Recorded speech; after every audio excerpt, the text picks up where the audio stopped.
ಅಷ್ಟೊತ್ತಿಗೆ ಇರಾನಿನ ಒಂದು ಏನು ಝೊರಾಸ್ಟ್ರಿಯನ್ DNA ಇತ್ತಲ್ಲ ಅದೇ ಚೇಂಜ್ ಆಗಿಬಿಡ್ತು.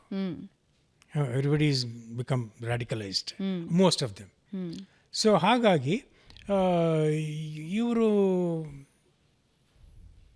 ಅಮೇರಿಕಕ್ಕೆ ಒಂದು ಗುಮಾನಿ ಬಂತು, ನಾವೇನು ಕೊಟ್ಟಿದ್ವಲ್ಲ ಅದ್ರ ಇದನ್ನೇ ಉಪಯೋಗಿಸ್ಕೊಂಡು ಇವರು ನ್ಯೂಕ್ಲಿಯರ್ ಬಾಂಬ್ ತಯಾರು ಮಾಡ್ತಿದ್ದಾರೆ ಅಂತ ಹೇಳಿ ಇನ್ 1979 ಸಮ್ವೇರ್ ಸ್ಯಾಂಕ್ಷನ್ ಹಾಕ್ಬಿಟ್ರು. ಸ್ಯಾಂಕ್ಷನ್ ಅಂದರೆ you cannot trade with Iran.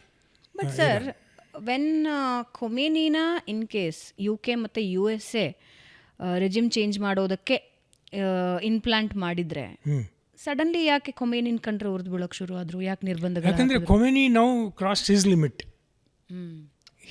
ಬಂದ್ಬಿಟ್ಟ, ಥ್ಯಾಂಕ್ ಯು ಅಂತ ಹೇಳಲಿಲ್ಲ ಅವರಿಗೆ. ಓಕೆ, ನಾವು I will run Iran as per ಶರಿಯಾ ಕಾನೂನು. ಶರಿಯಾ ಅಂದರೆ ಏನು? ಅದೇ ladies should not be given education, ladies should not be exposed, they should be fully covered, hair should be. ಶರಿಯಾದಲ್ಲಿ ಏನೇನು ಬರ್ತಿರುತ್ತೋ ಅದನ್ನೆಲ್ಲ ಇಂಪ್ಲಿಮೆಂಟ್ ಮಾಡ್ದ.